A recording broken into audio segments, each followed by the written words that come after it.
Okay, thank you very much. It's a honor, great honor, to have a friend of mine who's become very friendly over the last number of years.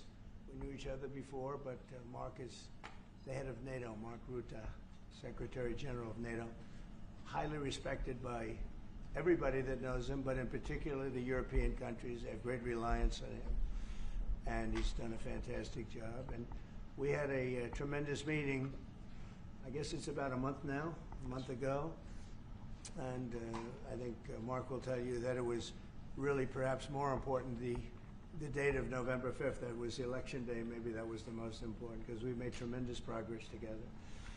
And one of the reasons that you're here today is to hear that we are very unhappy, I am, with Russia. But we'll discuss that maybe a different day. But we're very, very unhappy with them, and we're going to be doing very severe tariffs if we don't have a deal in 50 days. Tariffs at about 100%. You'd call them secondary tariffs. You know what that means.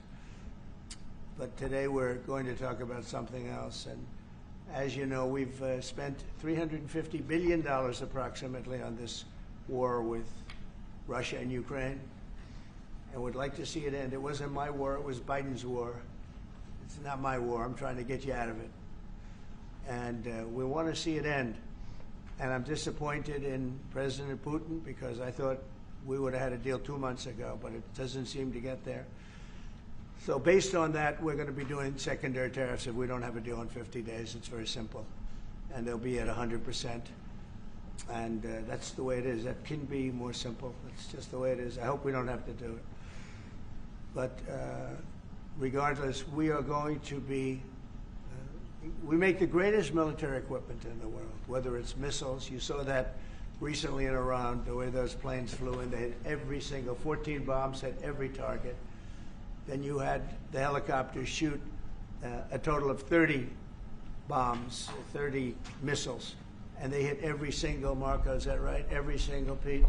Every single target. And it was, I guess, on a scale of 0 to 10, they say it was about a 15.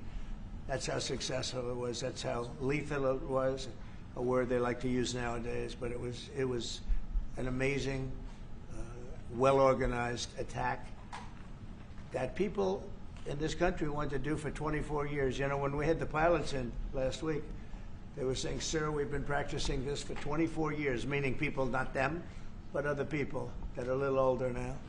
But they too, and you were the one that let us do it. But we've been practicing it 3 to 4 times a year for 22, 24 years, because they always knew they had to stop Iran from doing what they were doing, which is trying to come up with a nuclear weapon, a nuclear bomb. And we did it very successfully. And we make the best equipment, the best missiles, the best of everything. The European nations know that. And we've made a deal today, and I'm going to have Mark speak about it, but we've made a deal today where we are going to be sending them weapons, and they're going to be paying for them. The United States will not be having any payment made. We are not buying it, but we will manufacture it, and they're going to be paying for it. Our last meeting of a month ago was very successful in that they agreed to 5%, which is more than $1 trillion a year, so they have a lot of money. And these are wealthy nations. They have a lot of money, and they want to do it. They feel very strongly about it, and we feel strongly about it, too. But we're in for a lot of money, and we don't want to do anymore, and we can't. But we make the best, and we're going to be sending the best to NATO, and in some cases to maybe, at Mark's suggestion, if we go to Germany, where they're going to send early on missiles, and they'll be replaced, and NATO's going to take care of it. It's going to be coordinated by NATO, and they're going to work very much with Matt Whitaker, who's right here. He's a great ambassador, and Matt's going to be coordinating. You better do a good job, Matt. I will. But Matt's going to coordinate. He's a very talented guy. He's going to coordinate everything. So in a nutshell, we're going to make top-of-the-line weapons, and they'll be sent to NATO. NATO may choose to have certain of them sent to other countries where we can get a little additional speed, where the country will release something, and it'll be mostly in the form of a replacement. And I'd like to have Mark, and again, just a highly respected, pretty young guy, pretty young guy for having had the career that he's had, because he had an amazing career before going to NATO. So we spent a lot of time together over the last couple of months. And if you could say a few words. Absolutely. Thank you. No, Mr. President, Donald, this is really big. This is really big. You called me on Thursday that you had taken a decision. And the decision is that you want Ukraine what it needs to have to maintain, to be able to defend itself against Russia, but you don't want Europeans to pay for it, which is totally logical.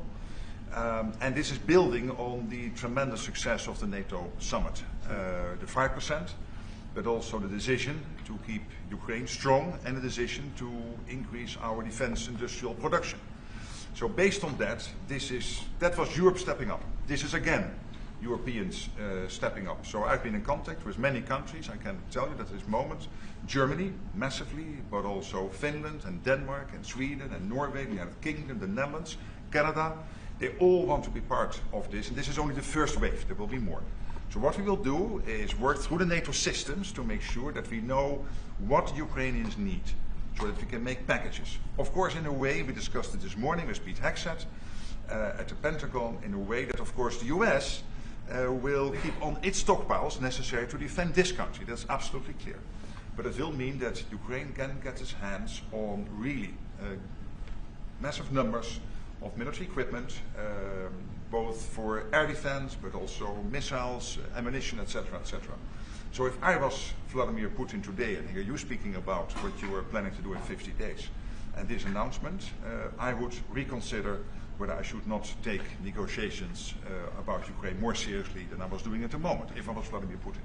But when I'm Ukraine, I think this is really great news for them. So I really want to thank you for that, and it means the Europeans paying for it.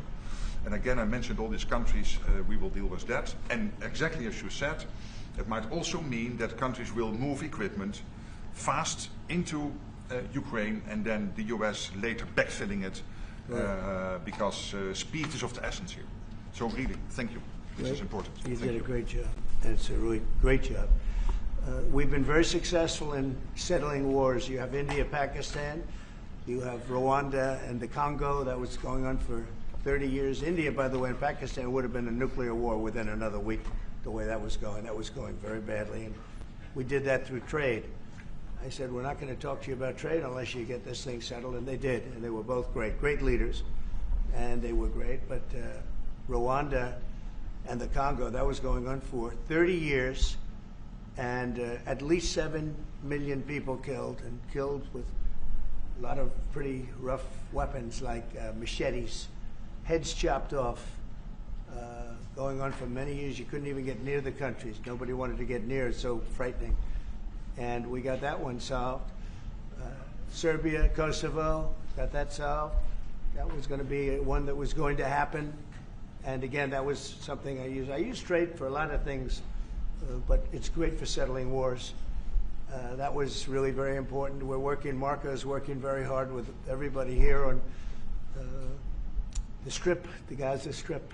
I call it the Gaza Strip, one of the worst real estate deals ever made. They gave up the oceanfront property, one of the worst deals ever made. But it was supposed to bring peace, and it didn't bring peace. It brought the opposite. But we're doing pretty well on Gaza. Steve Witkoff is here, and I think we could have something fairly soon to talk about.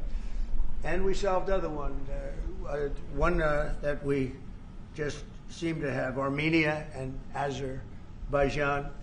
It looks like that's going to come to a conclusion, successful conclusion. We worked on Egypt with a next-door neighbor who is a good neighbor. They're friends of mine, but they happened to build a dam which closed up water going into a thing called the Nile. I think if I'm Egypt, I want to have water in the Nile, and we're working on that one. It's a problem, but it's going to get solved. They built one of the biggest dams in the world, a little bit outside of Egypt. You know about that? You've been hearing about that one.